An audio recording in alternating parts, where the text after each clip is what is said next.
Je m'appelle Maëva Bonnet. J'ai 30 ans et je travaille comme bibliothécaire dans une petite ville de banlieue. Ma vie est généralement calme. Les livres, les étagères, le silence et le doux bruit des pages que l'on tourne. J'aime l'ordre. J'aime le calme. J'aime une vie où rien d'imprévu n'arrive. Mais un soir, tout a changé. C'était un mardi tout à fait ordinaire. Je suis rentrée du travail à 18h15. Le ciel commençait déjà à s'assombrir. Ma rue était calme, comme toujours. Je me suis préparé une tasse de thé, je me suis installée près de la fenêtre de mon salon et j'ai commencé à lire un livre que j'avais emprunté à la bibliothèque où je travaille. Cette fenêtre donne directement sur la maison de mon voisin. Il s'appelle Théophile. Je le connais depuis 15 ans. Il est poli, sympathique et me fait toujours un signe de la main lorsqu'il me voit. En été, ses enfants jouent dans le jardin devant la maison. Sa femme nous apporte parfois du pain tout juste sorti du four. Une famille ordinaire. Un homme ordinaire. Enfin, c'est ce que je croyais. Ce soir-là, j'ai aperçu quelque chose par ma fenêtre. Au début, je n'ai pas compris ce que j'étais en train de voir. 2 silhouettes près de la maison de Théophile. Une petite dispute. Des gestes rapides. Un bref moment de lutte. Puis, soudain, une personne est tombée. Mon cœur s'est arrêté. Je me suis levée immédiatement et je me suis approchée de la fenêtre. J'avais les mains glacées. Je voyais clairement cette fois. Théophile était debout et quelqu'un d'autre était allongé au sol. Je n'entendais pas les paroles, seulement des silhouettes, des mouvements, de la panique. Puis Théophile a regardé autour de lui, droit vers ma fenêtre. Je suis restée figée. En une seconde, tout est devenu silencieux dans ma tête. Il savait que j'étais là. Il m'avait vue. J'ai cessé de respirer. Puis il s'est détourné et s'est rapidement enfoncé dans la rue plongée dans l'obscurité. J'aurais dû appeler quelqu'un. J'aurais dû appeler la police immédiatement. Mais je ne l'ai pas fait.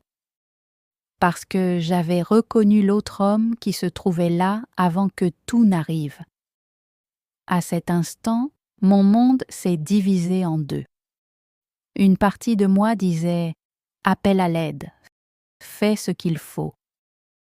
Mais l'autre murmurait quelque chose de bien pire. « Si tu parles, tu détruiras sa famille ». Cette nuit-là, je n'ai pas dormi. Je revoyais sans cesse la même scène, la chute, les mouvements, le silence qui avait suivi et le visage de Théophile tourné vers ma fenêtre.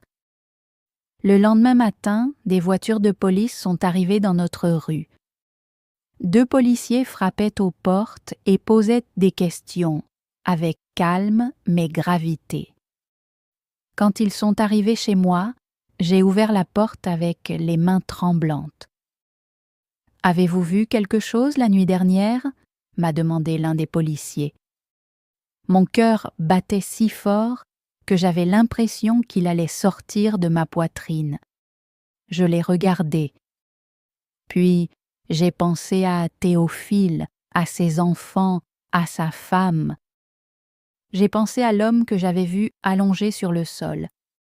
Et j'ai prononcé les mots qui ont tout changé. « Non », ai-je répondu. « Je n'ai rien vu. » Le policier a noté quelque chose sur son carnet. « Vous en êtes certaine ?» a-t-il demandé. « Oui », ai-je répété. Et, en un instant, je suis devenue un témoin qui avait choisi de se taire.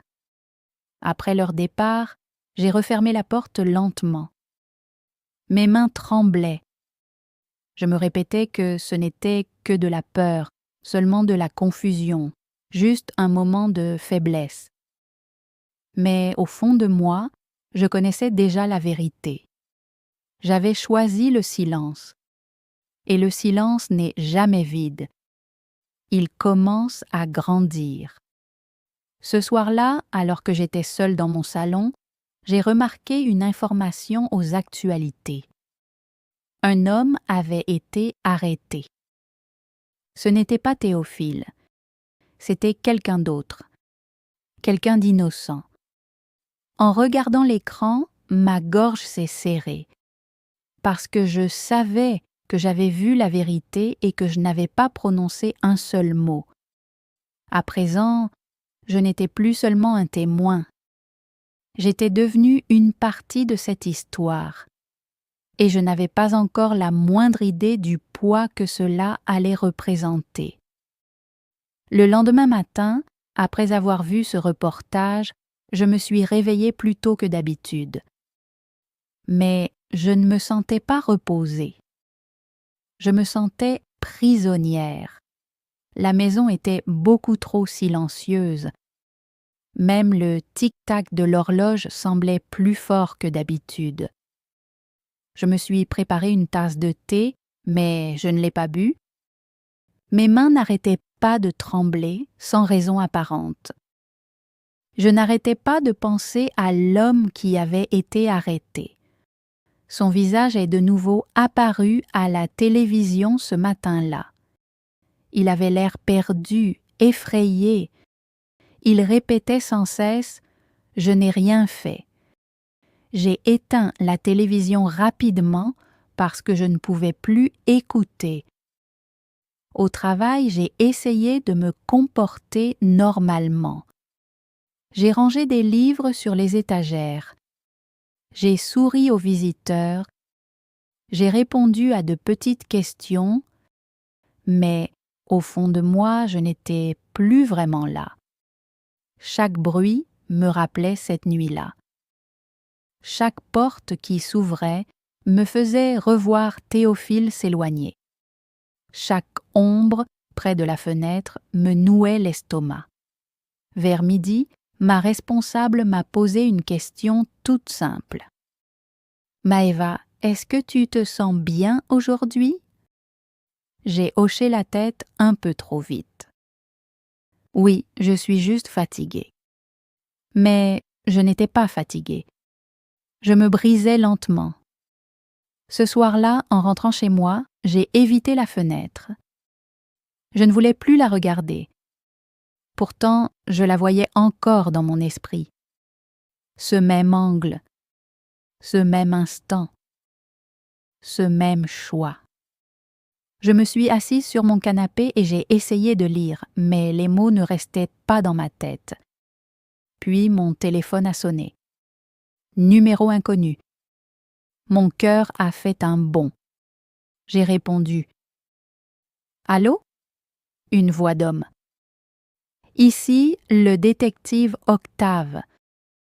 Nous aurions besoin de vous poser quelques questions supplémentaires au sujet de l'incident survenu près de votre rue. » Ma gorge s'est asséchée. « Oui, » ai-je répondu. « Nous recueillons encore des témoignages. Vous étiez bien chez vous ce soir-là, n'est-ce pas? » J'ai fermé les yeux. « Oui. Avez-vous remarqué quelque chose d'inhabituel? » J'ai serré mon téléphone plus fort. J'ai revu la scène, le visage de Théophile, la chute, le silence, et l'homme innocent montré aux informations. « Je n'ai rien vu, » ai-je répondu une nouvelle fois. Un silence s'est installé. « Très bien, » a dit lentement le détective. « Si quelque chose vous revient en mémoire, contactez-nous immédiatement. » Puis l'appel s'est terminé. Je suis restée assise dans le silence pendant un long moment. Mon mensonge était devenu plus solide. Il figurait désormais dans les dossiers officiels. Ce n'était plus seulement mon secret. Il faisait désormais partie de l'enquête. Cette nuit-là, j'ai essayé de me convaincre que j'avais fait le bon choix. Peut-être que je protégeais une famille. Peut-être que j'évitais d'ajouter encore plus de souffrance. Peut-être que le silence était une forme de miséricorde. Mais plus j'essayais de m'en convaincre, plus je me sentais mal. Parce qu'au fond de moi, je savais une chose toute simple. La miséricorde ne ressemble pas à ça. 2 jours plus tard, j'ai revu Théophile. Il se tenait devant sa maison, parlant doucement avec sa femme. Il avait l'air tout à fait normal, calme, presque serein. Et c'était encore pire, parce que je savais ce que j'avais vu derrière ce calme apparent. Il m'a salué lorsque je suis passée devant chez lui, comme il l'avait toujours fait. « Bonjour Maëva », a-t-il dit. J'ai ouvert la bouche. Aucun mot n'est sorti. J'ai simplement hoché la tête et accéléré le pas. Cette nuit-là, je n'ai pas réussi à dormir une fois de plus. Les voix tournaient sans cesse dans ma tête. Celle du détective, celle de l'homme innocent et la voix calme de Théophile. « Bonjour Maëva ». Je me suis levée et je suis allée dans la cuisine. Mes mains étaient de nouveau glacées. J'ai ouvert un tiroir et j'y ai trouvé un carnet. Je ne sais pas pourquoi, mais je me suis mise à écrire. Ce n'était ni une lettre, ni des aveux, seulement des détails. L'heure, l'endroit, les mouvements, les visages. J'ai écrit tout ce que j'avais vu cette nuit-là. Plus j'écrivais, plus mon écriture devenait désordonnée. Puis, je me suis arrêtée. Parce que j'ai compris quelque chose d'effrayant. Si je remettais ce carnet à la police, tout changerait. La vie de Théophile, celle de sa famille, ma relation avec ce quartier, tout changerait. J'ai refermé le carnet rapidement. Ma respiration était irrégulière. Et j'ai murmuré « Je peux encore garder le silence ». Mais au moment même où je l'ai dit, cela ne ressemblait plus à un choix. Cela ressemblait à un piège. Et, pour la première fois depuis cette nuit-là, je me suis demandé ce qui se passerait si le silence finissait enfin par se briser. Le lendemain matin, je me suis réveillée avec le carnet toujours posé sur la table de la cuisine. Je n'avais pas bien dormi. Mes rêves étaient remplis de bruit, alors que tout autour de moi était silencieux. Dans l'un d'eux, le détective frappait sans cesse à ma porte. Dans un autre, l'homme innocent, vu aux informations, se tenait dans mon salon et me demandait pourquoi j'étais restée silencieuse. Lorsque j'ai ouvert les yeux, je me suis sentie encore plus accablée qu'avant. Le carnet était toujours là. J'avais l'impression qu'il m'observait. Je me suis préparé un café, mais je ne l'ai pas bu. Je suis simplement restée assise à fixer les pages que j'avais écrites.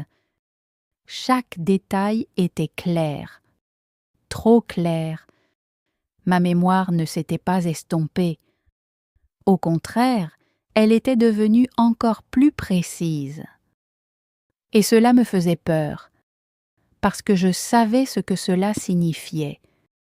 Je n'étais pas en train d'oublier, je portais la vérité en moi. Vers midi, j'ai reçu un nouvel appel du détective Octave.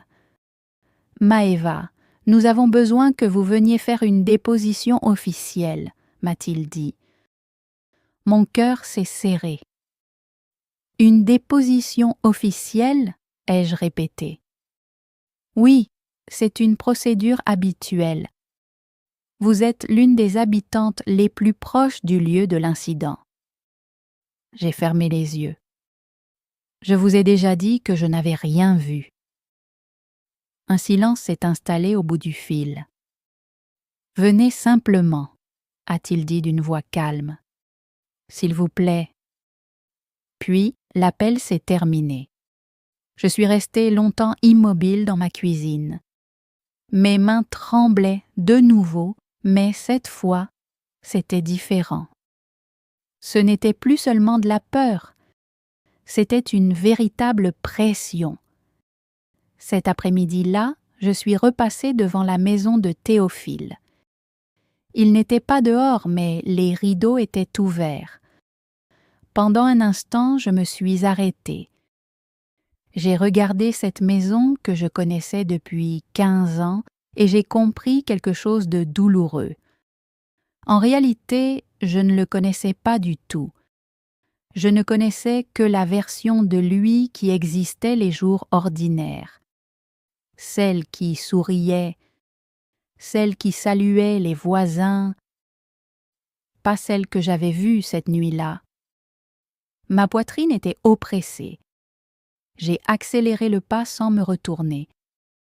Ce soir-là, quelque chose d'inattendu s'est produit.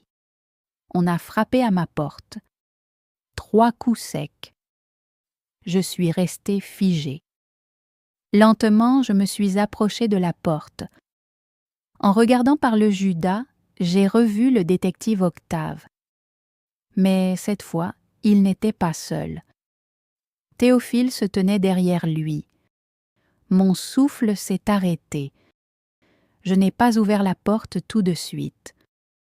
Mon esprit s'emballait. Pourquoi était-il là? Est-ce qu'il savait? Est-ce que quelqu'un m'avait vu regarder par la fenêtre? On a frappé de nouveau. Maëva, a appelé le détective. Nous avons seulement besoin de quelques minutes. Ma main s'est lentement approchée de la serrure, puis elle s'est arrêtée. Parce que j'ai entendu la voix de Théophile derrière la porte. Calme, familière. Maëva, s'il te plaît, c'est important. Mon estomac s'est noué. J'ai fermé les yeux.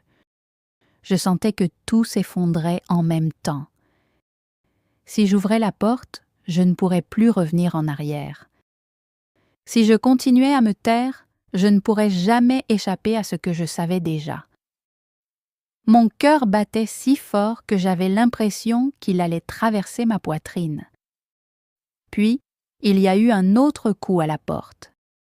Cette fois, plus doux. Puis, le silence. Ils attendaient. Et moi, je me tenais de l'autre côté de la porte, portant une vérité que j'avais enfouie pendant des jours, en comprenant que les prochains mots que j'allais prononcer décideraient de tout.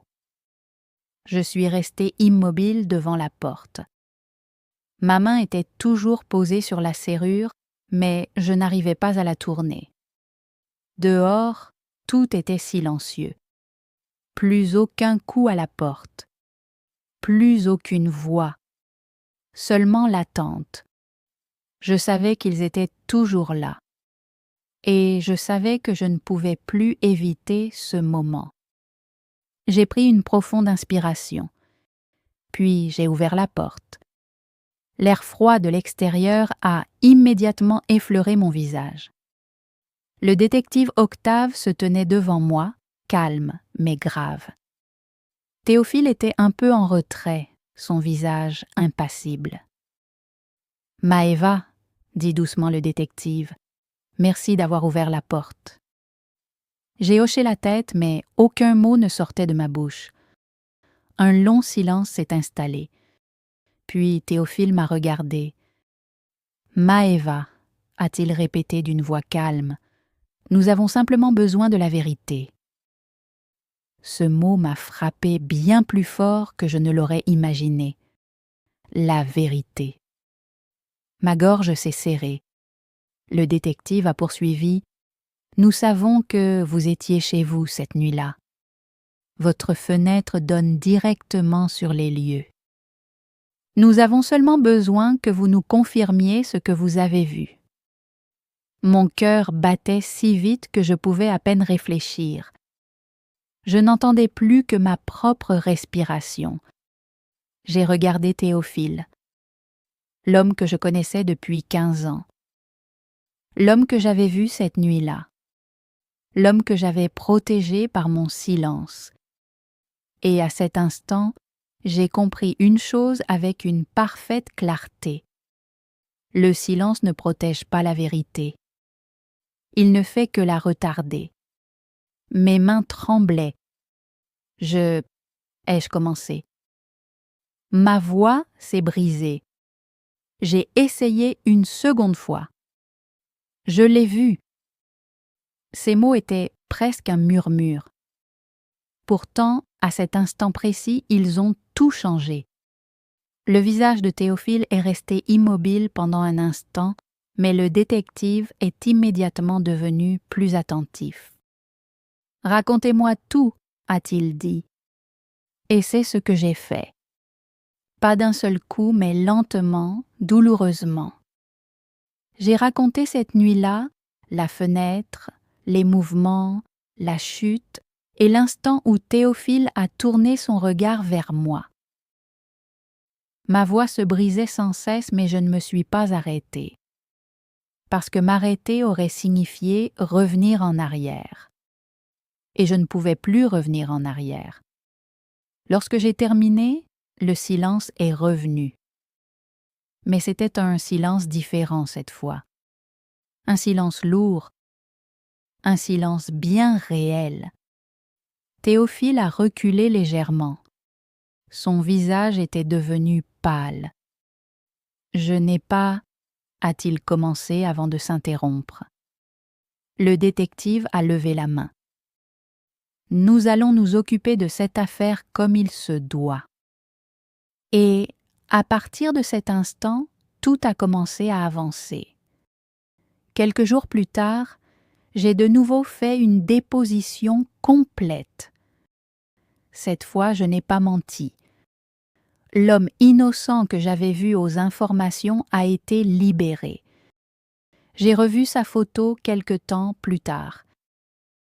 Il avait l'air encore bouleversé, mais aussi profondément soulagé. Sa famille pleurait, et moi aussi. Mais je ne pleurais pas seulement de soulagement. Je pleurais aussi de culpabilité. Parce que je savais que mon silence avait contribué à l'envoyer en prison.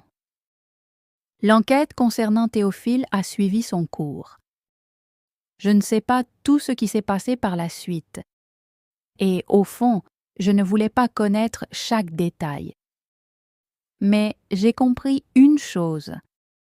La vérité avait enfin été dite. Et il était désormais trop tard pour faire comme si elle n'avait jamais eu d'importance.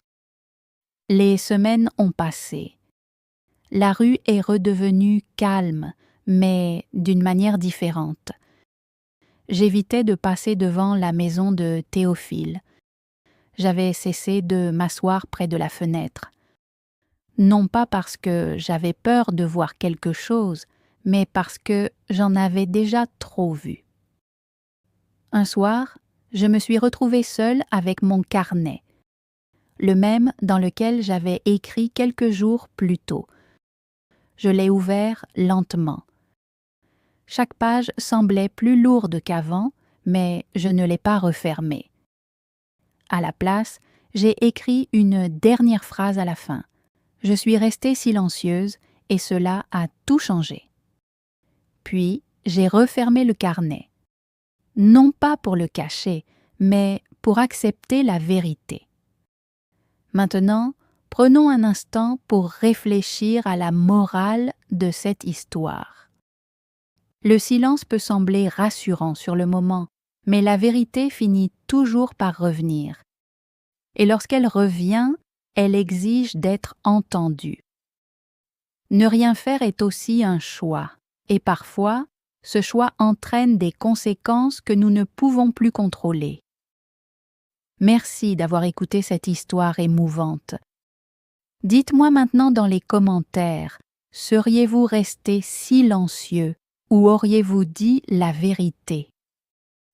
Vous est-il déjà arrivé d'avoir peur de révéler quelque chose d'important? Qu'auriez-vous fait à la place de Maeva? À très bientôt pour une nouvelle histoire.